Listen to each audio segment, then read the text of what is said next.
Welcome to my channel, everybody. My name is Rainer and this is Radio Books. Today I give you another book haul because I bought some electronic books in the last 1.5 months and I also bought some audiobooks. So let me speak about those ebooks and about those audiobooks in today's book haul. Welcome to the channel and let's get started.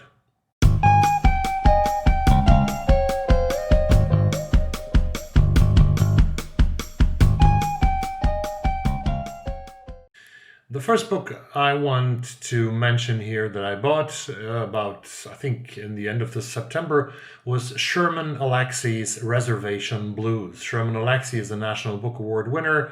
He won, the National Book Award for Literature for Younger People. But Reservation Blues is a novel that he wrote in 1996. And this novel tells a powerful tale of Indians, rock and roll, and redemption.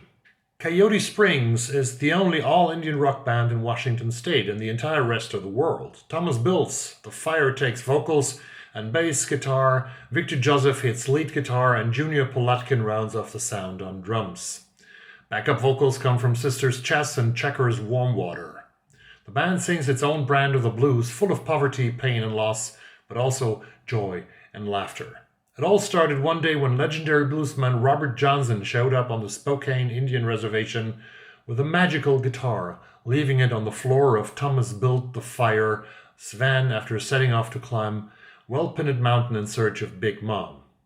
In Reservation Blues, National Book Award winner Alexie volls with ease from comedy to tragedy and back in a tour de force outing powered by a collision of cultures, Delta blues and Indian rock.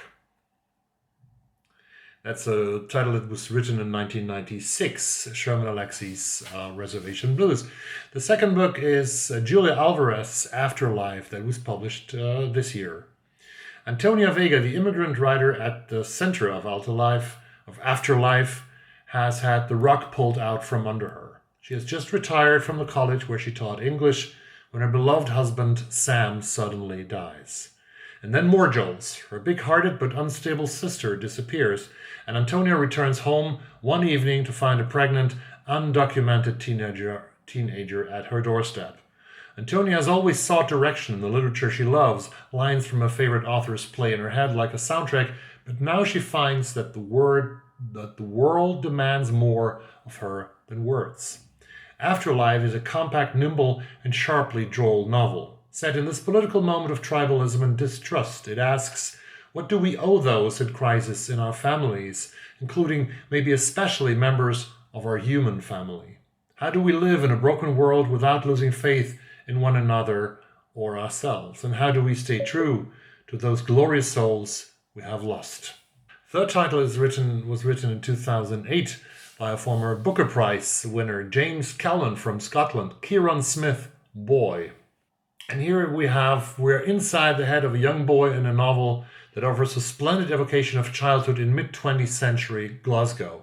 So we're Shuggie Bain by Douglas Stewart that is up to date that's on the run, that's on the hunt for a National Book Award, and even for the Booker Prize is depicting Glasgow in the 1980s. James Kelman's novel depicts the 1950s and 1960s. Here's the story of a boyhood in a large industrial city during a time of great social change and upheaval. Kieron grows from age 5 to early adolescence amid the general trauma of everyday life, the death of a beloved grandparent, the move to a new home. A whole world is brilliantly realized. Sectarian football matches, ferry boats on the river. The football matches are, of course, between Celtic and Glasgow Rangers. Ferry boats on the river, the unfairness of being a younger brother, climbing drain pipes, trees and roofs, dogs, cats, sex, and ghosts, all rendered in the unmistakable perspective of youth, offering a vivid reminder that childhood is a foreign country. And then, of course, I have to dive in, because I got Jack from Marilynne Robinson, which I learned is the last book, I think, in the trilogy of Gilead. I got myself Gilead from 2004, which is the first book by Marilynne Robinson in this series. Gilead is a city, it's a town in Iowa. Nearly 25 years after her great novel Housekeeping, Marilynne Robinson returns with an intimate tale of three generations from the Civil War to the 20th century. A story about fathers and sons and the spiritual battles that still rage at America's heart. In the words of Kirkus, it's a novel as big as a nation, as quiet as thought, and as moving as prayer. Matchless and towering, Gilead tells the story of America and will break your heart. That's a big promise, isn't it? Gilead by Marilynne Robinson. Let's go to the South. Let's go to Louisiana and to from Iowa to from the Midwest to the South to Louisiana. Margaret Wilkerson Sexton wrote and published a novel published in 2017 called A Kind of Freedom. Evelyn is a Creole woman who comes of age in New Orleans at the height of World War II. In 1982, Evelyn's daughter Jackie is a frazzled single mother grappling with her absent husband's drug addiction. Jackie's son TC loves the creative process of growing marijuana before more than the weed itself. He was a square before the Hurricane Katrina, but the New Orleans he knew didn't survive the storm. For Evelyn, Jim Crow is an ongoing reality, and in its wake new threats spring up to haunt her descendants. Margaret Wilkerson Sexton's critically acclaimed debut is an urgent novel that explores the legacy of racial disparity in the South through a poignant and redemptive family history. A book that was not so much talked about on BookTube, also now on my Kindle. Peter Orner, Maggie Brown, and Other Stories, published in 2019. Whether it's a first date that turns into a late-night road trip to a séance in an abandoned airplane hangar, or a family's memories of the painful mystery surrounding a neglected uncle's demise, Orner reveals how our fleeting decisions between kindness and abandonment chase us across time. These stories are anchored by a poignant novella that delivers not only the joys and travails of a 40-year marriage, but an entire era in a working-class New England city. Bristling with the crackling energy of life itself, Maggie Brown and Other Stories marks the most sustained achievement to date for a master of his form, wrote the New York Times, a master of his form. Lauren Mechling is another book that I got on as an ebook now, How Could She, from 2019. After a devastating breakup with her fiancé, Geraldine is struggling to get her life back on track in Toronto. Her two old friends, Sonny and Rachel, left ages ago for New York, where they've landed good jobs, handsome husbands, and unfairly glamorous lives, or at least so it appears to Geraldine. Sick of watching from the sidelines, Geraldine decides to force the universe to give her the big break she knows she deserves and moves to New York City. As she zigzags her way through the downtown art scene and rooftop party circuit, she discovers how hard it is to find her footing in a world of influencers and media darlings. Meanwhile, Sonny's life as a girl watercolorist is not nearly as charmed as it seemed to Geraldine from Toronto, and Rachel is trying to keep it together as a new mom, writer, and wife. How is it that she was more confident and successful at 25 than in her mid-30s? Perhaps worst of all, why are Sonny and Rachel, who've always been suspicious of each other, suddenly hanging out with Geraldine? Hilarious and Fiercely Observed, How Could She is an essential novel of female friendship, an insider's look into the cutthroat world of New York media, from print to podcasting, and a witty exploration of the ways we can and cannot escape our past. That is How Could She by Lauren Mechling, or Mechling. I don't know how to pronounce. I butchered her name. I'm sorry, Lauren. Although the name actually sounds German, but I don't know how to pronounce it in English. Last and final ebook is The Quiet Americans by Graham Greene, so that's a classic. It's 1955, and British journalist Thomas Fowler has been in Vietnam for 2 years covering the insurgency against French colonial rule. But it's not just a political tangle that's kept him tethered to the country. There's also his lover, Quang, a young Vietnamese woman who clings to Fowler for protection. Then comes Alden Pyle, an idealistic American working in service of the CIA. Devotedly, disastrously patriotic. He believes neither communism nor colonialism is what's best for Southeast Asia, but a third force, American democracy by any means necessary. His ideas of conquest include Puang, to whom he promises a sweet life in the States. But as Pyle's blind moral conviction wreaks havoc upon innocent lives, it's ultimately his romantic compulsions that will play a role in his own undoing. Although criticized upon its publication as anti-American, Greene's complex but compelling story of intrigue and counter-intrigue would, in a few short years, prove prescient in its own condemnation of American interventionism, wrote the New York Times about Greene's novel. So let me finally speak about the audiobooks that I acquired in recent weeks.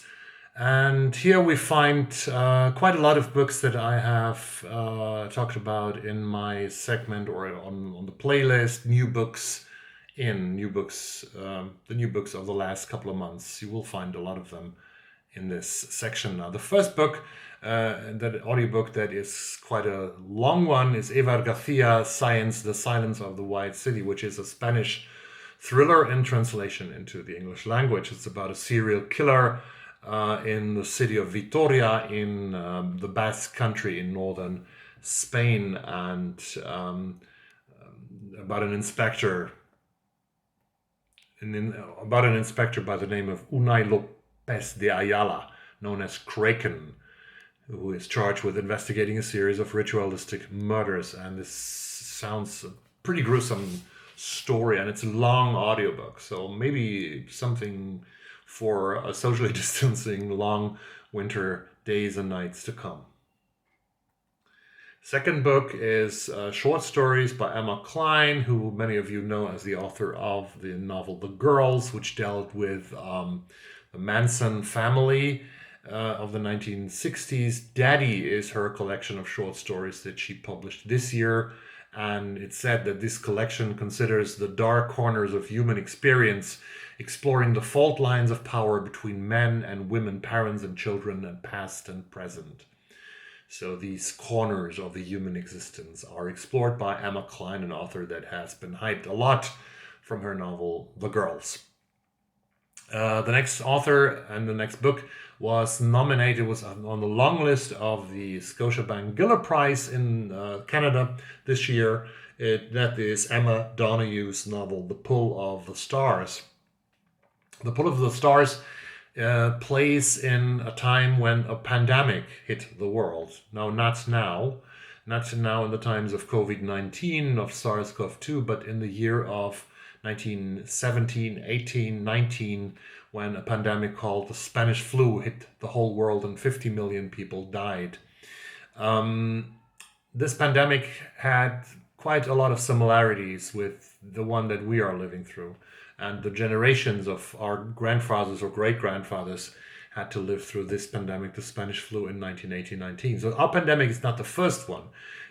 Even the Spanish flu was not the first one. There were so many, the plague and different kinds of pandemics throughout the ages, which means that pandemics are a part of our life, unfortunately, of our existence on this planet. But to come to Emma Donoghue's The Pull of the Stars, this novel plays in a hospital in Dublin in 1918, 1919, and at the center there are three women who are having different and complicated relationships with each other in the face of a worldwide ongoing pandemic. Maybe only suitable for those people who don't need escapism now as a way to fly away from our times to another time, because you don't want to go in a pandemic if you're living in a pandemic, maybe. But I don't mind about this, so I don't care. The next book is a book that I also have as a NetGalley ebook on my Kindle, and that is nominated for the shortlist of the National Book Award, of the Booker Prize in the United Kingdom. This is Avni Doshi's Burnt Sugar. When this video comes out, I think you will know how it went for Burnt Sugar, so I don't say much about this nomination maybe. Burnt Sugar is a book about a mother and a daughter, about a daughter who is taking care of her mother who is suffering from Alzheimer. And the mother was not a very good mother to this daughter, and the daughter takes sort of a cruel revenge at her mother. I started reading this as an ebook, and it looks very interesting to me, and I think it's one of the 2 favorites to win the Booker Prize this year. Maybe it has won it already when you see this video. The next book was not nominated for the National Book Award. It was not longlisted, but it was very fairly and very friendly reviewed by a lot of people, and I will listen to it later this winter. And this is Raven Leilani's debut novel called Luster, about an Afro-American woman moving into the house of a white couple and starting a sexual relationship with a man, but the woman is not really offended by this at all. So the strange relationship between this girl and this young woman who has a very outspoken sexuality, as far as I understood, is dealt with in this book, in this debut novel by Raven Leilani called Luster. The next book I talked about in the summer of 2020. This is really a book that I wanted to get my hands on, but now I'm trying to listen to it. This is Love by Roddy Doyle. Roddy Doyle won the Booker Prize many years ago. He has written a book called Love about 2 Irish guys, one still living in the Republic of Ireland, the other one living in England, not coming so home often. And the 2 were pals when they were teenagers and twins. And now the mother of the one guy living in England is dying, and he returns to Ireland. He meets his friend again, and they go out having a couple of beers, as you can see on the cover of the book, and they are talking about a woman that plays a very important role in both of the men's lives. Love by Roddy Doyle. Can't wait to hear this. And turning into the section of thrillers, more or less, is Phil Klay's current new book, Missionaries. Phil Klay won the National Book Award a couple of years ago, I think in 2014, for his short story collection Redeployment, about the war in Iraq. And now he didn't win anything yet for Missionaries, I think, but he wrote a novel called Missionaries, which plays in Colombia, close to the Venezuelan border, where we have an American soldier who is working together with Colombian forces, trying to conquer a post at the Venezuelan border. This is about drugs, about international conflicts, and how people get involved into that. And there's an American soldier at the core and an American journalist. And this is Missionary, sounds very interesting, by Phil Klay. And the last and final audiobook that I want to talk about tonight is Rohstoff by Jörg Fauser. And this is in German. I don't know if I've talked about Rohstoff, but Jörg Fauser was a very fascinating author. He was sort of very much influenced by the American beat generation in the 1960s, by authors like William Rice Burroughs and Charles Bukowski and others. And Fauser his alter ego in that book, Rohstoff, went to Istanbul in the 1960s, 1970s, and lived the hippie life there with a lot of drugs, with a lot of love, with a lot of, living the sweet life, living la dolce vita, maybe. And this is a book that I read when I was very young, and I don't remember so much more about it than I was totally fascinated by it. So now I have a chance to listen to that book again after many years. Rohstoff by Jörg Fauser. Fauser got only 43 years old. He at his birthday party he got totally drunk, and then several hours later he showed up on a motorway, and he got killed by a car that crashed into him on the motorway because he was super drunk and it was night and probably the car didn't see him. Fauser was like the rising star of German literature in the 1970s. So I'm very curious to listen to that book again. That was all in my book haul. It was enough, wasn't it? And write a comment down below if you know any of the books, of the ebooks or of the audiobooks that I talked about and what you thought of them. And if you are a returning subscriber to my channel, I thank you so much for coming back. And if you are for the first time here, please subscribe to the channel and help me grow this channel to make more interesting content, and make sure that you get notified when the next video is published from Rainer on Rainier Books. Thank you very much. Today, wear a mask. Please wear a mask. Please keep socially distanced so that we get through this pandemic, the pull of the stars. I'm Donoghue. Thank you and goodbye.